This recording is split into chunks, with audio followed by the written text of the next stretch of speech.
സാധാരണ പുളിശ്ശേരി വെക്കുന്നത് ചെറിയ കുഞ്ഞു മാങ്ങ ഉണ്ടല്ലോ, നമ്മുടെ അവിടെയൊക്കെ നാട്ടുമാങ്ങ എന്ന് പറയും, അത് വെച്ചിട്ടാണ് പുളിശ്ശേരി വെക്കുന്നത്. ഇതിപ്പോൾ നാട്ടിൽ നിന്ന് കൊണ്ടുവന്ന് തന്നെ ഒരു മാങ്ങ നല്ല പഴുത്ത മാങ്ങ ഇരിക്കുന്നുണ്ട്. നമുക്ക് ഇത് വെച്ചിട്ടൊരു പുളിശ്ശേരി ഉണ്ടാക്കാം, ഒരു വെറൈറ്റി പുളിശ്ശേരി. ആദ്യം ഞാൻ ഇതിൻ്റെ തൊലിയൊക്കെ ഒന്ന് റിമൂവ് ചെയ്തിട്ടുണ്ടേ. ഇനി ഇതിനെ ചെറിയ പീസായിട്ട് കട്ട് ചെയ്യാം.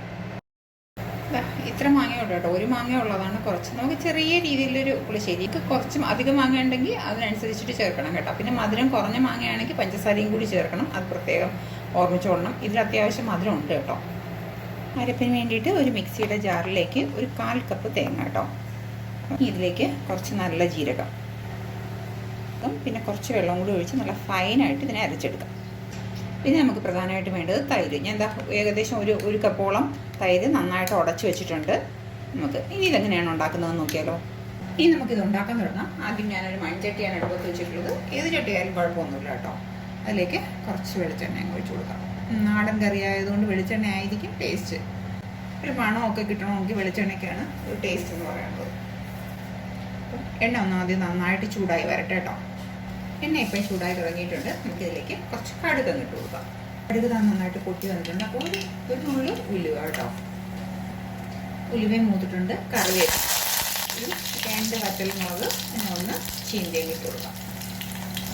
അത് കഴിഞ്ഞിട്ട് നമ്മൾ ഈ എടുത്ത് വെച്ചിരിക്കുന്ന മാങ്ങ ഉണ്ടല്ലോ, മാങ്ങ ഇട്ട് കൊടുക്കാം.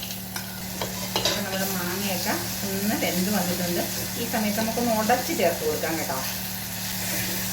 ഈ സമയത്ത് നമുക്കൊരല്പം മഞ്ഞപ്പൊടിയും കൂടി ഇതിലൊന്ന് ഇട്ട് കൊടുക്കാം കേട്ടോ.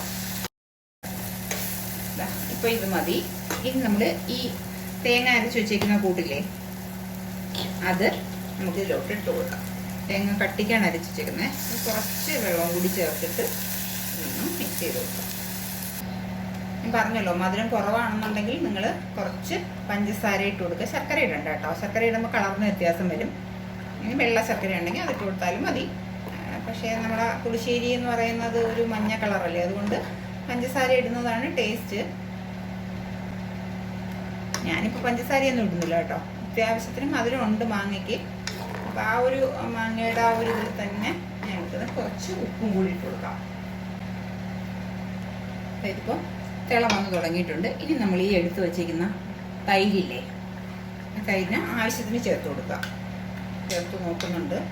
കറക്റ്റ് ആണെന്നുണ്ടെങ്കിൽ ഗ്യാസ് ഓഫ് ചെയ്തിട്ടുണ്ട് കേട്ടോ. ഞാൻ തൈര് ചേർക്കുന്ന സമയത്ത് ഗ്യാസ് അങ്ങ് ഓഫ് ചെയ്ത് കൊടുത്തു. കാരണം നല്ല തിളച്ച് കിടക്കുന്നതിലോട്ടാണല്ലോ നമ്മൾ തൈര് ചേർക്കുന്നത്. അപ്പോൾ ഗ്യാസ് അങ്ങ് ഓഫ് ചെയ്ത് കൊടുക്കാം. കണ്ടോ, നല്ല രുചികരമായിട്ടുള്ള മാമ്പഴ പുളിശ്ശേരി റെഡി ആയിട്ടുണ്ട്. അഥവാ നിങ്ങൾക്ക് മധുരം കുറവാണെന്ന് തോന്നണമെങ്കിൽ ഞാൻ നേരത്തെ പറഞ്ഞതുപോലെ പഞ്ചസാര ആഡ് ചെയ്ത് കൊടുക്കണം കേട്ടോ. ഇത് ഇരുന്നിട്ട് കുറച്ചും കൂടെ മധുരം ഇറങ്ങാം. മാമ്പഴത്തിൻ്റെ മധുരമൊക്കെ അതിൽ നിന്ന് ഇറങ്ങി ഒന്ന് സെറ്റാകുമ്പോൾ നല്ല കറക്റ്റ് പരുവാവും. കേട്ടോ, ചോറിൻ്റെ കൂടെയൊക്കെ കഴിക്കാൻ അടിപൊളി ടേസ്റ്റാണ് കേട്ടോ.